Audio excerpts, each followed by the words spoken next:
India market invest মাইন্ডসেটে আপনাদের স্বাগত। যা চ্যানেল নতুন এসেছেন তাদেরকে হলো প্লিজ চ্যানেলটাকে সাবস্ক্রাইব করবেন, লাইক করবেন, বেল আইকনটা প্রেস করবেন, তার সাথে অল বাটনটা প্রেস করবেন, নোটিফিকেশন সঙ্গে সঙ্গে আপনাদের কাছে গিয়ে পৌঁছাবে। স্যার, আজকের রাত্রের সবচেয়ে ইম্পর্টেন্ট ইন্ডেক্স ডাউ জোন্স। তো ডাউয়ের এখনও ইউএসের মার্কেট ওপেন হয়নি, তাই জন্য আমরা ডাউয়ের ফিউচারকে দেখি। তো ফিউচার দেখতে দেখা যায় ফিউচার কিন্তু 0.29% আফসাইড মুভমেন্ট দেখাচ্ছে। যেখানে ফিউচার নেগেটিভই ছিল সেখান থেকে কিন্তু ভালো রিকভারি দেখিয়েছে। তো কেন বলছি, কারণ আজকে সেই ডেডলাইন রেসিপ্রোকাল ট্যারিফের 9 জুলাই। তো আজকে তিনি কিন্তু ডোনাল্ড ট্রাম্প আগামী দিনে তিনি ট্যারিফ নিয়ে কী চিন্তাভাবনা করছেন সেটা কিন্তু জানাবেন। তো সেই জায়গায় দাঁড়িয়ে মার্কেটে কিন্তু একটা আনসার্টেনিটি কন্টিনিউয়াসলি রয়েছে, যার জন্য লাস্ট এক সপ্তাহ ধরে দেখলে দেখা যাবে আমাদের মার্কেট কনসিডারেট করছে। তো এই আজকের ডেটে কি বলছে তার উপর কিন্তু আগামী দিনে অর্থাৎ 10 তারিখ বা 11 তারিখ 12 তারিখ মার্কেট কোন দিকে মুভমেন্ট করবে সেটা কিন্তু ডিপেন্ড করছে। তো সবাই ইউএসের মার্কেট এবং ডোনাল্ড ট্রাম্প কি বলছে তার দিকে কিন্তু তাকিয়ে থাকবে। এর জন্য স্যার আইটি সেক্টরের কোম্পানিগুলোকে দেখলে দেখা যাবে আজকের দিনে প্রতি কটা আইটি সেক্টরের কোম্পানিগুলোর মধ্যে একটা প্রফিট বুকিং দেখা গেছে। কেন? কারণ যদি আমাদের ইন্ডিয়ার ওপর ট্যারিফ চাপায়, কম বেশি যাই হোক, যদি ট্যারিফ চাপায় তাহলে কিন্তু বলতে পারেন আইটি কোম্পানিগুলোর বিজনেসে কিছুটা প্রবলেম হবে।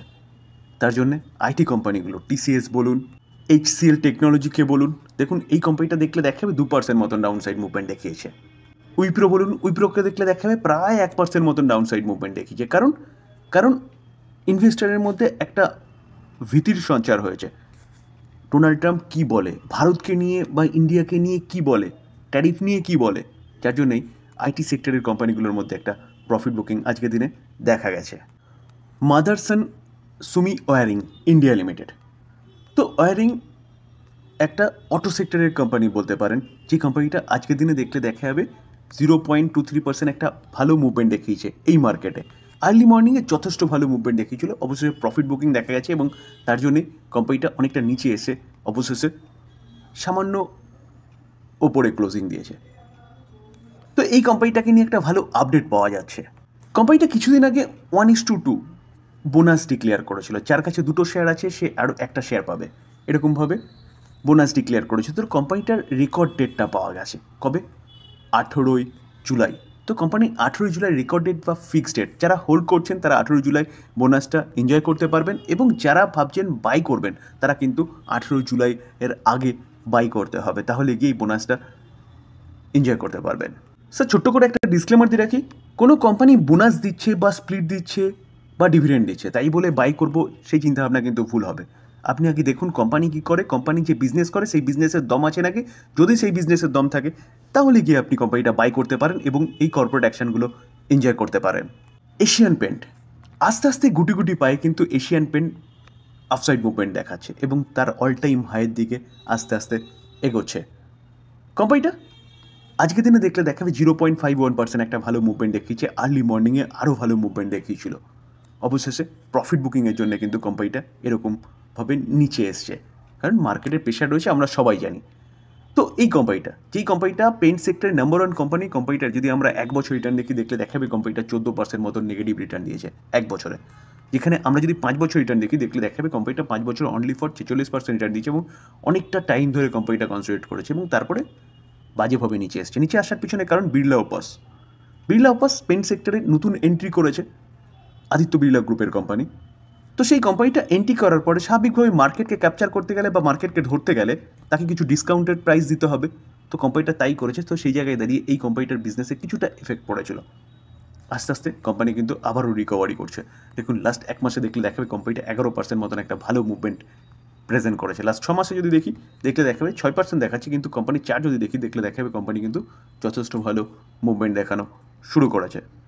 তো এই কোম্পানিটাকে নিয়ে আজকে একটা নিউজ পাওয়া যাচ্ছে। দেখুন এইচএসবিসি একটা দিগ্গজ ব্রোকিং হাউস, তারা কিন্তু এশিয়ান পেন্টকে নিয়ে বুলিশ, শুধু এশিয়ান পেন্ট নয়, পেন্ট সেক্টরের নাম্বার 1 কোম্পানি এশিয়ান পেন্ট এবং বার্জার পেন্ট, এই দুটো কোম্পানিকে নিয়ে বুলিশ এবং টার্গেট হাইক করেছে, বাড়িয়েছে। তো দেখুন এইচএসবিসি এই কোম্পানিটা বা এই ব্রোকিং হাউসটা এশিয়ান পেন্টের টার্গেট কি দিচ্ছে 2900 এবং বার্জার পেন্টের টার্গেট দিচ্ছে 640। তো এশিয়ান পেন্ট এবং বার্জার পেন্ট দুটো কোম্পানি নাম্বার 1 নাম্বার 2 একই সিচুয়েশনের মধ্যে দিয়ে গেছে লাস্ট 2 থেকে 3 বছর। তার পাশাপাশি পেইন্ট সেক্টরের কোম্পানিগুলোর যে কাঁচামাল কি ক্রুড অয়েল এখন স্বস্তি দেখাচ্ছে বা নিচে এসছে, যার জন্য এই কোম্পানিগুলোর খরচা কমছে, অর্থাৎ প্রফিটেবিলিটি ভালো বাড়তে পারে, যার জন্যে কিন্তু এইচএসবিসি এই কোম্পানিগুলোকে নিয়ে বুলিশ।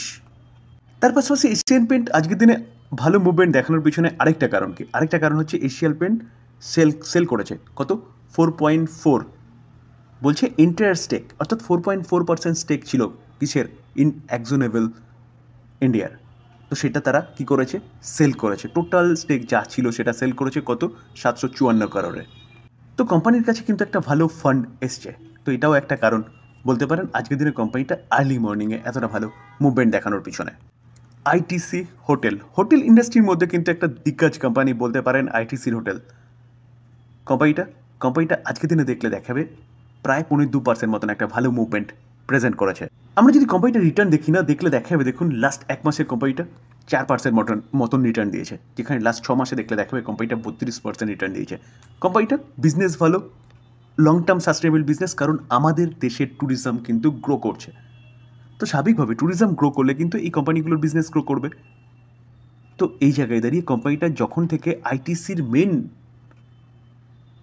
আইটিসি থেকে যখন আলাদা হয়ে লিস্টেড হয়েছে তখন থেকে কিন্তু কোম্পানিটা ভালো করছে, আগেও ভালো করতো, শুধু প্রবলেমটা ছিল যে কি যেহেতু একসাথে ছিল যার জন্য কোম্পানিটার মধ্যে তেমন গ্রোথ ছিল না, তো কোম্পানিটা আলাদা হয়েছে, ভালো গ্রোথ দেখা যাচ্ছে এবং কোম্পানিটাকে নিয়ে বিভিন্ন ব্রোকিং হাউস ও পুলিশ ভালো আপসাইড মুভমেন্টের কথা বলছে। ডিফেন্স সেগমেন্টের দিগ্গজ company Garden Reach Builders Limited, কোম্পানিটাকে দেখলে দেখাবে দেখুন আজকের দিনে কোম্পানিটা 5% মতন একটা ভালো মুভমেন্ট দেখিয়েছে, যেখানে লাস্ট 1 মাসে দেখলে দেখাবে কোম্পানিটা কিন্তু হাই থেকে অনেকটা কারেকশন হয়েছে। কারেকশন হওয়ার পিছনে কারণ কোম্পানিটা লাস্ট 6 মাস দেখলে দেখাবে দেখুন 6 মাসে প্রায় 100% মতন রিটার্ন দিচ্ছে, তার জন্য কিন্তু কোম্পানিটার মধ্যে একটা প্রফিট বুকিং দেখা যাচ্ছে, কারণ মার্কেটের মধ্যে আনসার্টেনিটি ক্রিয়েট হয়েছিল। হেভি রিসেন্ট কোম্পানিটা একের পর এক অর্ডার পেয়েছে, যার জন্য কোম্পানিটার মধ্যে ভালো মুভমেন্ট দেখা গেছে। তো আজকের দিনে এতটা ভালো মুভমেন্ট কেন দেখা যাচ্ছে, কারণ অনেকে কমেন্টস করছে যে স্যার কেন দেখা যাচ্ছে, দেখুন ইন্ডিভিজুয়ালি কোনো কারণে প্রফিট বুকিং হয়েছে, তারপরে কোম্পানিটার মধ্যে আরেকটা র্যালি দেখা যাচ্ছে, যেখানে কোম্পানিটার যে প্রফিট বুকিং হয়েছে না, ইন্ডিভিজুয়ালি কোম্পানিটার কোনো ফল্ট ছিল না, যার জন্য টোটাল ওভারঅল মার্কেটের ফল্ট ছিল। কীরকম ফল্ট, যে মার্কেটের মধ্যে আনসার্টেনিটি ক্রিয়েট হয়েছে, কিসের জন্য, ডোনাল্ড ট্রাম্পের ট্যারিফের জন্য, যার জন্য যারা প্রফিটে ছিল ভালো তারা তাদের প্রফিট বুকিং করেছে। পুরোপুরি ক্ল্যারিটি পেয়ে গেলে কিন্তু এইসব কোম্পানিগুলো আবারও দৌড়তে শুরু করবে। ডিসক্লেমার দিয়ে রাখি স্যার, এই ভিডিওতে যেসব কোম্পানিগুলো নিয়ে আলোচনা করলাম সেসব কোম্পানিগুলোর সম্বন্ধে নিউজ পাওয়া যাচ্ছে, সেগুলো আপনাদের সামনে তুলে ধরার চেষ্টা করলাম মাত্র, তো এটাকে কেউ বাই রেকমেন্ডেশন হিসেবে নেবেন না। বাই করার আগে নিজে ভালো মতন অ্যানালাইসিস করবেন, তারপরে বাই করবেন, বা আপনি আপনার ফাইন্যান্সিয়াল অ্যাডভাইজারের সাথে কথা বলে নিয়ে তারপর বাই করবেন। থ্যাংক ইউ, ভালো থাকবেন।